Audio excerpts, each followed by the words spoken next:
Good morning, everybody, and welcome to the Trade Talk podcast.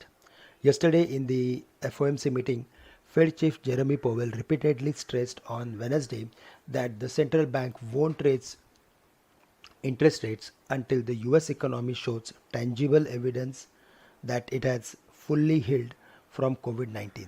As a result, the Fed will wait for accumulating proof of substantial further progress on its employment and inflation goals before paring back its $120 billion in monthly bond purchases.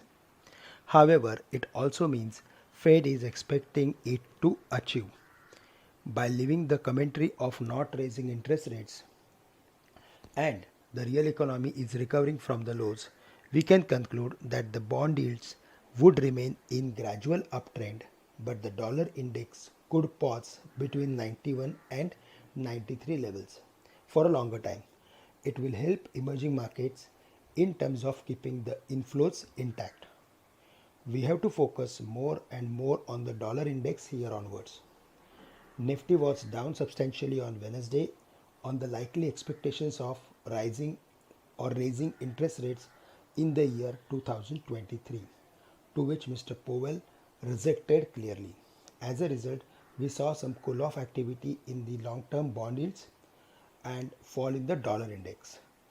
The bond yield was around 1.69 levels. From there, all the way it corrected back to 1.63. But again, today it is trading at 1.66. So it's a gradual uptick that we are going to see.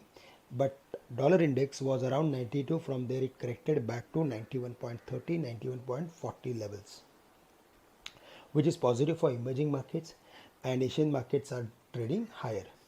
But now the new concern is of the rising COVID cases, which are increasing rapidly in India. So today we need to see that whether the market breaks 15,100 or not. Till the market is not crossing 15,100, where there is huge amount of open interest, huge amount of call writing is there, and technically also 15,100 is the crucial mark of resistance for the market.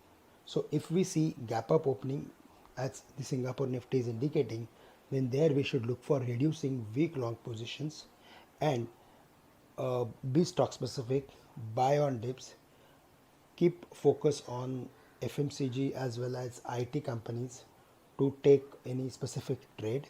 For commodities also, we are of the view that Tata Steel, Hindalco should do well, but buy them with a medium term view.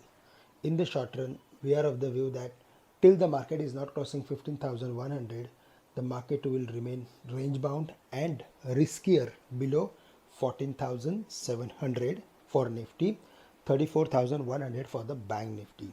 So reduce week long position if there is any gap up opening and wait for the market to cross the level of 15,100. That's all from my side. With this, I am ending today's morning podcast.